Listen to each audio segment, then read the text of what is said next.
So, the mind first needs to touch our partner's root. Next, it needs to touch the elasticity throughout the whole body while it's sticking to the root. Those 2 points. To put power into the body is very, very different to how we deliver power. When we're delivering power, you just simply hit something, and the power that's in your body is going to come out. You don't have to think about patterns, you don't have to think about energy cycles. You smash the person, whatever's inside your body is going to come out, because that's your habit. But to get power into the body is totally different. We're going to do the totally opposite of how a boxer hits a bag. You have to relax into the energy field and release inwards. Now, this inward release is first getting this feeling. Second, connecting this feeling into the body mechanic that you want to work with. Getting those 2 to fuse together. You want to link those 2 qualities together. Then the person who's putting the force on your body wants to give you that force exactly in the way that it's going to stimulate growth within you. He doesn't want to be competing with you in any way. He just wants to put a perfect force on your root, and then you empty that force and ground out your stretch. When you touch your training partner and they place the energy in, you just want to stretch and ground out that force through the life force feeling, get everything to come down. So you want to turn yourself into a trampoline. He's jumping on the trampoline, he wants to time his feed so that the reaction happens so the springs rebound. The more force he puts on your springs, you being a living, breathing organism, the bigger those springs are going to get. So the mechanism has to be perfectly timed by the feeder. The more pressure he puts into your body, the stronger you're going to get. Basically, go to the gym, lift a lot of weight, get big muscles. Tune into energy, a person puts a lot of pressure on that energy and you release it into your system, you develop internal power. It's really, really important to totally eliminate any form of psychological competition between you and your training partner. So never switch frequencies, never try and compete with them, make them difficult for them, make it as easy as possible to get that force in. Dive your mind into their root. Go straight into their root, pressurize their root. Keep on the same frequency. Don't change the feeling inside your mind and your body and your pressure. Keep it consistent.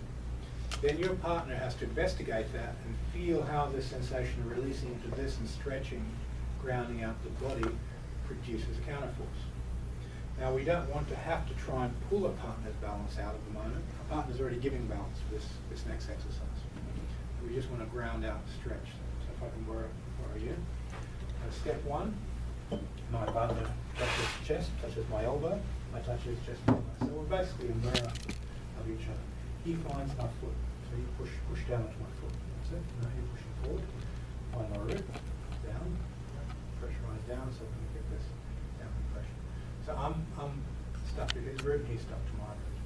Once we've got this is already enough to start to generate the effect. But we want a lot more than that.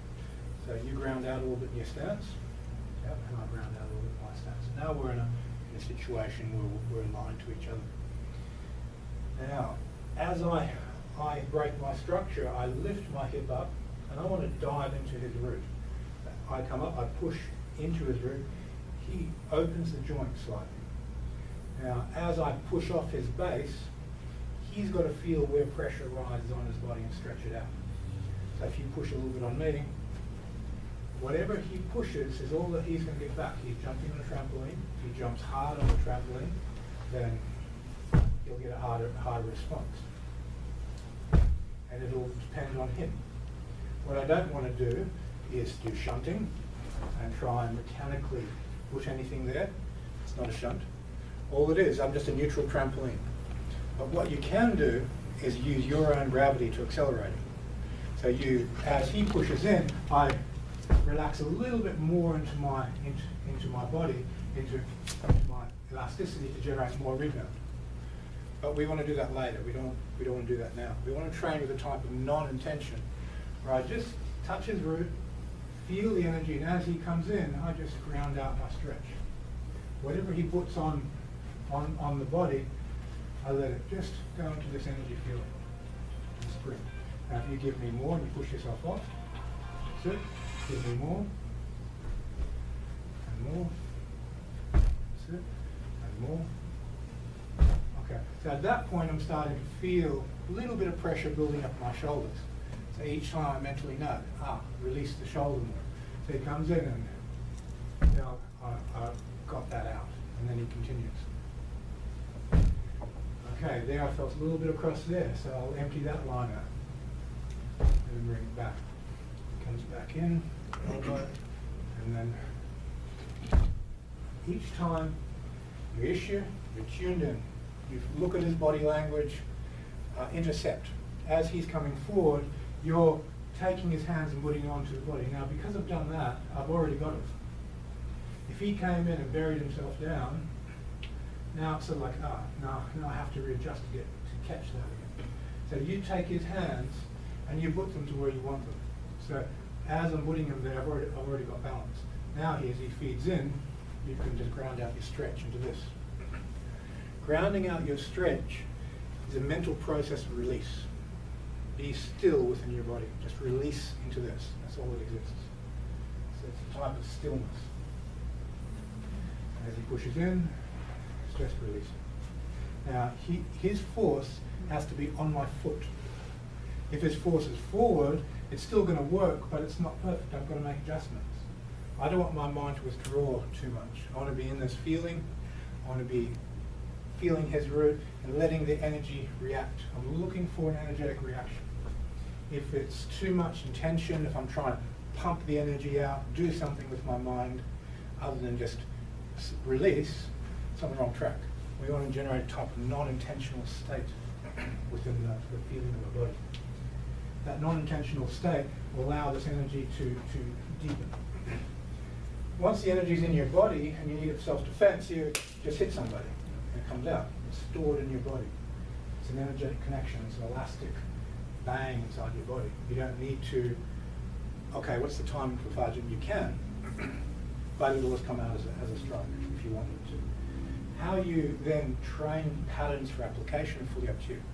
If you're in Tai Chi and you do movements where as the force comes in, you draw that person out and then you do a punch underneath or go into any of these big cycles, you can condition those cycles in through your push hands and whatever frameworks you're using. But to get the energy in, it's formless.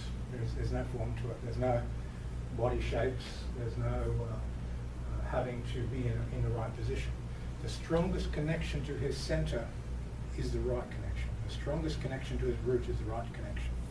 So align yourself in the strongest possible way, and then ground out your stretch. The Tai Chi shapes will just sort of start popping up if you've done a lot of form. Whatever's in the back of your psyche will start to see expression. Any habit that you've got, in order for that habit to continue to be there, it has to express itself, and it'll do so by itself. It's a subconscious thing. So as you tune into this, I touch his root, he touches my root. Really, really important to get onto the ground. As he pressurizes my root, as you ground out the stretch, keep on this. This is your yardstick. You're feeling this. I'm touching his elasticity, and I put this into the elasticity frequency.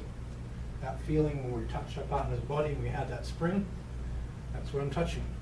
If I can touch his elasticity, it'll just naturally start to rebound, and the energy will start to come out. So you push in a little bit harder, and we give a little bit more release. Find the point at which your body starts to go, I'm catching.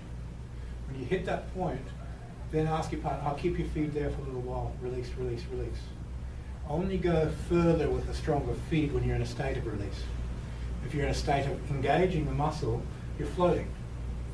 So if, let's say, I engage too much and you hold on to me, now as you move back, it's going to pull me up out of my root. What I want to do is be grounded so that as the issue happens, the stretch is grounded in two directions, in and out. And we go up and down, left, right, in all different directions. So then it wouldn't matter how the person touched. You've got that grounding inside of it. Get to the point where you feel your body catching, and then practice releasing it into this. And that's your line. You don't get past that line. Always be true to this feeling. Let it do the work. If you're going into, this is tension, I'm getting it, it's working, but I'm building tension, and moving a little bit away from where you want to be. So we've got to get onto a feeling of just soft release. Okay, any questions? I have. So is this a little bit of an electric quality? Yeah, this is using electrical. So then we'll do techniques to refine the magnetic line, and then how to catch the leading edge of an incoming force, pull it through the magnetic, and then get the electric out. The open and close. Okay, partner up. Ask questions along the way.